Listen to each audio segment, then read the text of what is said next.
Christien. First of all, just thanks so much for having me out and taking the time.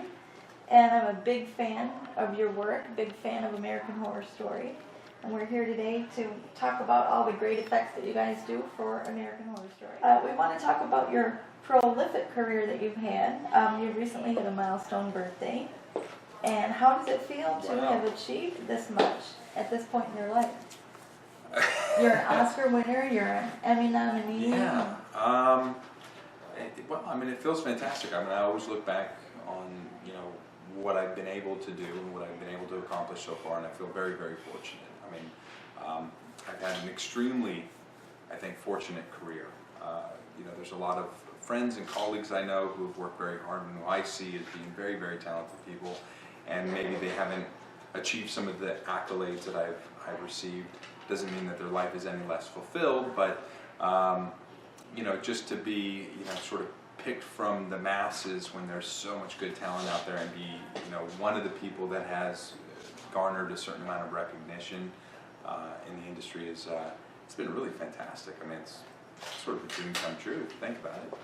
Now, did you have a mentor? I know you started at 22, which is really young. Did you have someone that kind of helped you along or guided you as you were coming up in the field? Well, 22 is when I received my first job in the industry. I've been doing it since I was probably about 10 years old. Okay. So it's been a sort of a lifetime choice that I've made to be a part of makeup and makeup effects.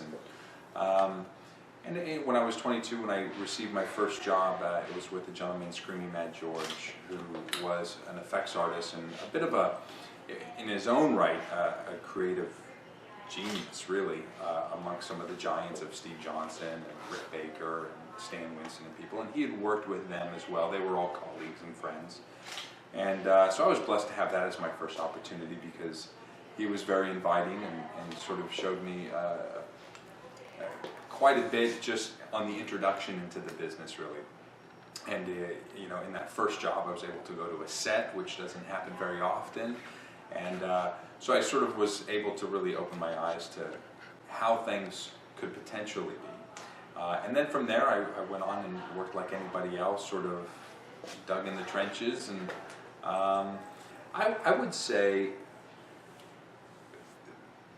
apart from working with people like Screaming Mad George and Steve Johnson and having the opportunity to work with some other great artists like Rick Baker and stuff, I felt like my real mentorship came from reading about a lot of these artists growing up, because that's really where I learned my craft and understood the history of our craft. And so I consider people like Stan Winston and Dick Smith and Rick Baker, of course, still in there. Vincent Kehoe, a lot of these individuals as my mentors, even though I never met them, because their work was what inspired me to really do this. That's wonderful. Just wonderful. You have done dozens and dozens of films and TV projects and commercials. Do you have a favorite project overall, if you had to just pick one? If I had to pick one, no, I don't think I could pick one. Okay. They all sort of have a different special place in my heart. There are some that I would certainly get rid of on the resume. Although those are all stepping stones too. You grow from those. You learn something. Maybe even if it's not artistically, you learn something about business. You learn something about growth and how to handle yourself as an individual or how to deal with certain other personalities. But I mean, there's a few that stand out. I would say something like The Grinch was fantastic because I got to work with Rick Baker's crew. I got to apply Rick Baker's makeup for his cameo. It was my first real big job as a union makeup artist. And that's where I met 50 other makeup artists who I had learned and read about growing up as a young man in Washington. And so for me, it was like a candy store of makeup and makeup effects and all these makeup artists. So that one stands out, even though my portion of that job is so very small. I would say, Passion of the Christ, of course, is a part of the resume and a part of my portfolio that I think will always stand out, just because I think it's what sort of defined who I was and what people sort of think of me as. And so that will always have a special place. It was also probably the hardest job I ever did. And so if we can talk about that for a minute, how did you feel when you got that Oscar nomination for your work on that film? I mean, where were you at the time when you got the news? Do you remember, or? Yeah, I know exactly. Well, when I heard that I was nominated, I was at my father's house in Arizona. I was in a great place in some respects of my life, and in a real bad place in some respects of my life, just because I would never compare myself to the fame and fortune of a movie star or or a owner of a Fortune 500 company or something like that. However, for what we do and for what I was doing at that time and for how young I was, I think I was 29 when I got nominated. Things had been going really fast. I had been working very, very hard. Every single day, all the time, usually overlapping jobs, building stuff for other shows, working on my own shows. I had started building tattoos for people, something I never thought I would do. But people looked to me and my company to create these temporary tattoos, so I was doing those as well. And there was just a lot happening. My son was 1 year old, so I was a new father. So there's like all this stuff happening, and so it was the best time in my life because of all the good things that you would imagine. You got nominated. You had done this movie that was so hugely successful, and things were going good in life. People were hiring you. And at the same time, I just felt very exhausted, and I was young and probably a little bit cockier than I should have been. Although I think I was humble and I dealt with some respect. But I think at the same time, it translated into my personal life. Why couldn't other things be better, kind of stuff.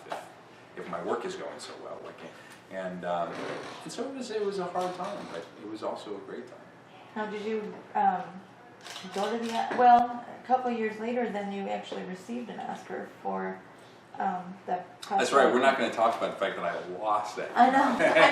So let's just get on record with you are an Oscar winner, which is just wonderful. And so, did you go to the ceremonies for both of those, or I did, of course. What kind of was that a wonderful experience, or absolutely surreal, or surreal, memorable, wonderful, fantastic, sad, everything. It was every emotion you could think of. I mean, I wouldn't think of not going. I mean, it's one of those moments in your life that I take it very seriously too, in the respects that you've been given this opportunity that happens so rarely. I mean, if you think about it, there's not you could count how many people in a very short amount of numbers, how many people have been nominated. Certainly how many people have won an Academy Award.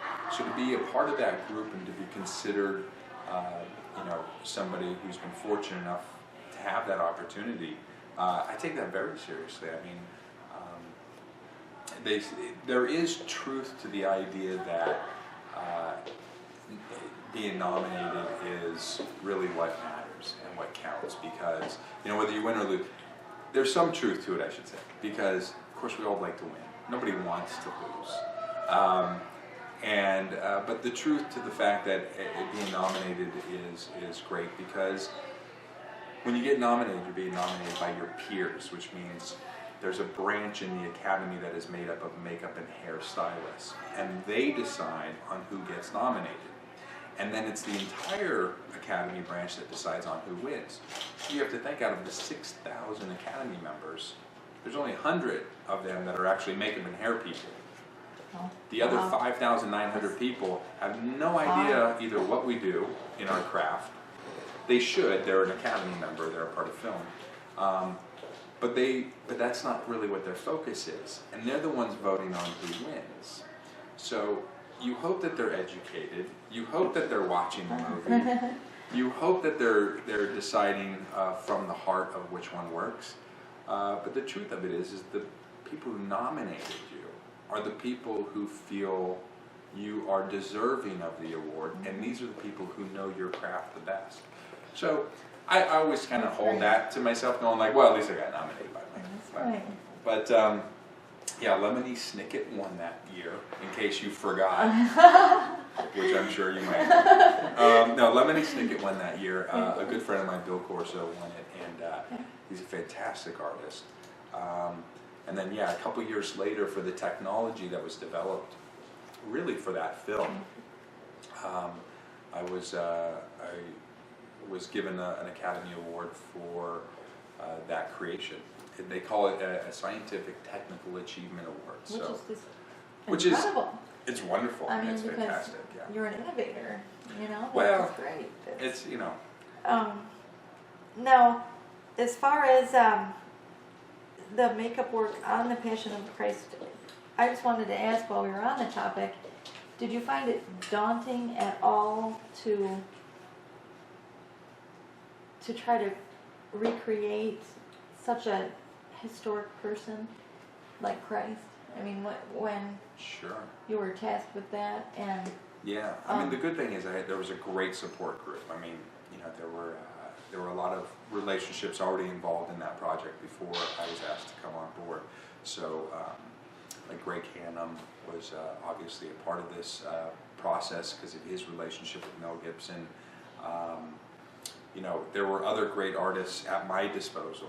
There was Miles Tevis, and I had a gentleman by the name of Kevin Wasner, and who's on Walking Dead right now. He's one of the couple of them. He's a good friend of mine. We went to high school together. Oh, that's And I mean, just again, a handful of people that were really wonderful in sort of creating the whole look. Obviously, I couldn't make everything myself in the film. It was a crew and a wonderful, talented crew at that. But yeah, I mean, ultimately, I think the responsibility of his final look came down on Mel Gibson, but the artist who had to execute it, just like the wardrobe was responsible for how all the tapestry worked, I was responsible for making sure that the nose and the skin tone and the beard and the hair and everything sort of fit this look. And I don't think at the time I felt the pressure as much as when you can look back at it in retrospect and you can sort of carry all those emotions with you and then look at them from a different perspective.